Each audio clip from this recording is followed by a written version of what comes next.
Hi sa inyo guys and welcome po sa panibagong episode ng channel natin, and meron ulit tayong bubuksan na item. So ngayon gabi na dito, so naisipan namin i-vlog tong dineliver kanina. So tingnan natin to guys kung ano naman.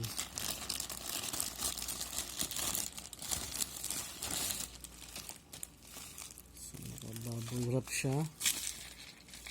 Kumakalansing. Tingnan natin. Masyadong balot na balot. Wala akong gunting.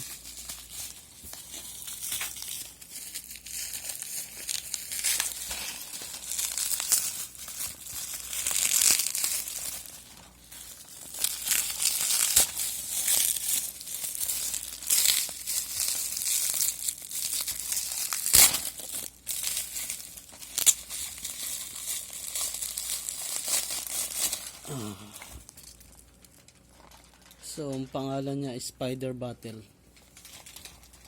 So, ito, gagamitin namin to. Hindi naman pala akong gagamit. Si Mrs. Kasi, gumagamit siya ng Herbalife. So, nagbabawas ng timbang. So, sa susunod namin, kung may pagkakataon, bablog namin yung paano magpapayat. So, pakita ko na lang to sa inyo para may idea kayo kung bakit ito yung pinurchase namin.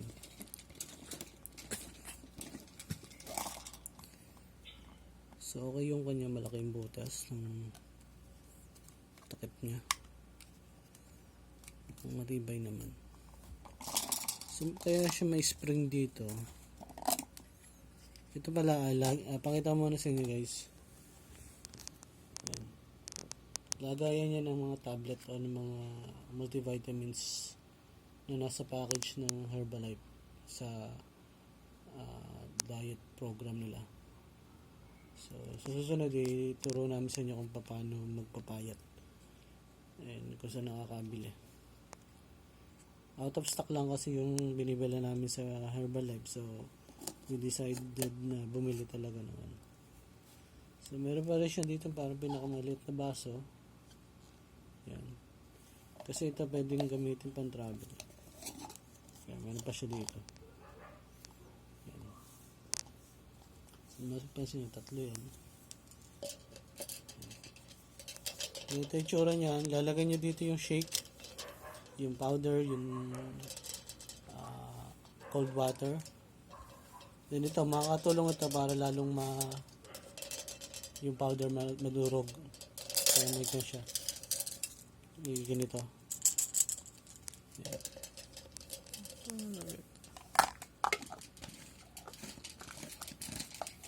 Yan, isasik ko na yun. Dito.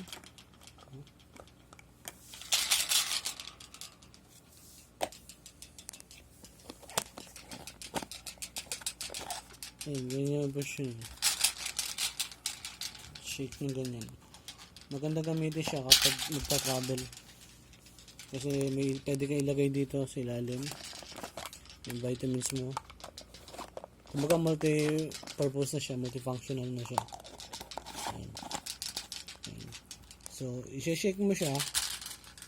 Then, pwede mo nandalin. Pwede mo rin siyang gamitin sa pag-travel kung may juice kang bibili. Magdadala ka ng juice. Ayan. Shake mo lang ganyan.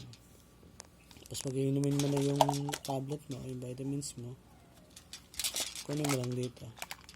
Pwede namang ito lang yung dalhin mo. Kung ayaw mo nang dalhin to. Yan. Yan, maganda siya. Same siya nung dating ginamit ni Mrs. Kaso nawala na. Tagal na kasi yun eh. So, almost parehas din siya. Parang ang tingin ko mas malapad lang to.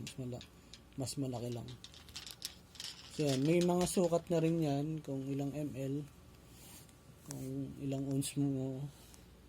Kung ilang ounce yung kailangan mo. Yan. So, bago natin gamitin, make sure na malinis muna, hugasan. So, hugasan pagkatapos gamitin. Ayan.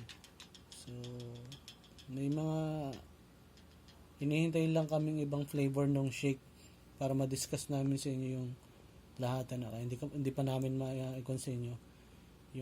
kung ways kung paano magpapayat. Yan, yun lang yung masasabi ko guys, and kung interesado kayo dito, pwede ko ilagay yung link sa description box kung saan madali kayo makapag-purchase para hindi na nyo nang hanapin sa Lazada. Nandun na sa link mismo. Ayan yun. Kung bago kayo guys sa channel namin, huwag nyo sana kalimutang i-click yung subscribe button and notification bell para lagi kayo updated sa mga bagong video namin. And kung may mga kakilala kayong naghahanap ng ganito, pwede nyo ma-share yung video namin. So kung may mga comment kayo, pwede nyo ilagay sa baba and try namin mag-reply. So yun ba, sana nakatulong kami at magkaroon kayo ng idea kung anong magandang ginagamit sa mga shake. Yan. Yung iba kasi gumagamit na parang normal lang pero ito kasi supplement tsaka dietary meal talaga yung kailangan, kaya kailangan may ganito ka, mag-invest ka ng ganito. Yan, maganda siya. Yan. So ingat na lang po and God bless.